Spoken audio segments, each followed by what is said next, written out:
네, 오전장 시장 흐름과 함께 전략 살펴보도록 하겠습니다. DB금융투자 잠실지점의 김준우 지점장님 전화 연결돼 있습니다. 지점장님 안녕하세요.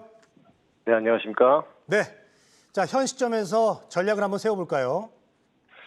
네, 미 증시는 이제 FOMC를 앞두고 경기 심리가 작용하면서 강보합권에서 지난 주말 마감을 좀 했습니다. 상승세는 이어졌지만 상승 탄력이 좀 둔화되는 모습을 보였는데 특히 미국의 S&P 지수가 이제 지난 10월 저점 이후로 20% 정도 상승하면서 기술적으로는 약세장을 종료하고 강세장에 진입했다고 판단해 볼 수 있지만 이번 주에 이제 FOMC랑 CPI 발표를 앞두고 있기 때문에 다소 부담으로 작용할 수도 있다고 판단됩니다. 다만 이제 호주랑 캐나다 금리 인상에도 미국 같은 경우는 기준금리가 물가보다 높기 때문에 금리 인상을 단행할 가능성은 좀 낮은 상황이 아닌가 이렇게 좀 판단하고 있고요.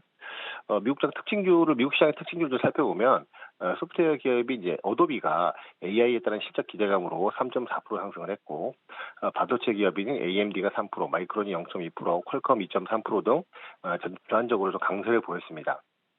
다만 인텔은 AMD의 경쟁 부담으로 1.5% 하락을 했고요.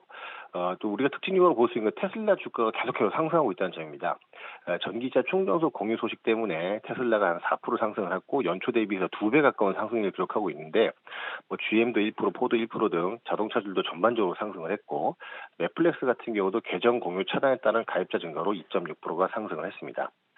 국내 증시 같은 경우 최근 지속적으로 상승세를 보인 데다가 이번 주에 FOMC가 있어서 상승세는 다소 제한이 될 것으로 판단되지만 강세장 기조는 지속되면서 업종별 순환매는 좀 지속될 것으로 좀 기대를 하고 있습니다. 현재 코스피가 PBR 100까지 상승했습니다. 저평가 구간은 사실상 좀 지났다고 볼 수 있겠고요. 밸류에이션이 더 레벨업되기 위해서는 성장에 대한 기대감이 더 나오던가 아니면 경기 회복에 대한 공감대가 확실히 시장에 자리를 잡아야 되는데 지금 전체적으로 보면 디램 가격이 반등한다던가 원달러 환율이 좀 하락하고 있다는 점 1280원대까지 떨어졌고요. 그리고 하향 안정화된 물가 지표 이런 것들을 봤을 때 향후 시장에는 전반적으로 좀 긍정적으로 작용하지 않겠는가 이렇게 좀 판단을 하고 있습니다. 네, 자, 시장 흐름 이야기 좀 해주셨고요. 자, 그리고 오늘장 관심주로 성일하이텍을 선택을 해주셨습니다. 자, 5% 이상 오늘 상승하고 있고요. 2차 전지 관련돼서 이야기 좀 들어볼까요? 네, 성일하이텍은 뭐 다들 아시겠지만 폐배터리 업체고요. 폐배터리 전공정, 후공정을 모두 소화할 수 있는 수직 계열의 회사입니다.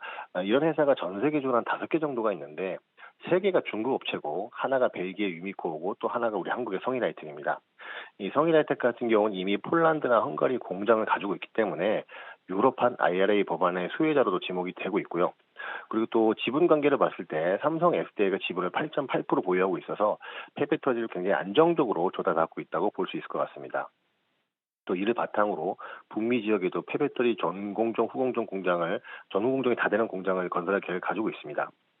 기술적으로 보더라도 최근에 2차 전지주들이 조정을 받는 와중에 한 30% 정도 같이 조정을 좀 받았고요. 한 달 동안 굉장히 바닥 다지기를 잘 해왔다고 보여지는데 그러고 나서 오늘 강한 반등세를 보여주고 있습니다.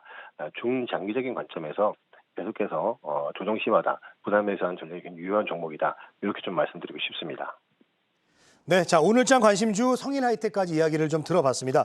자, DB금융투자 잠실지점의 김준우 지점장님 오늘도 전화 연결 감사합니다. 네, 고맙습니다.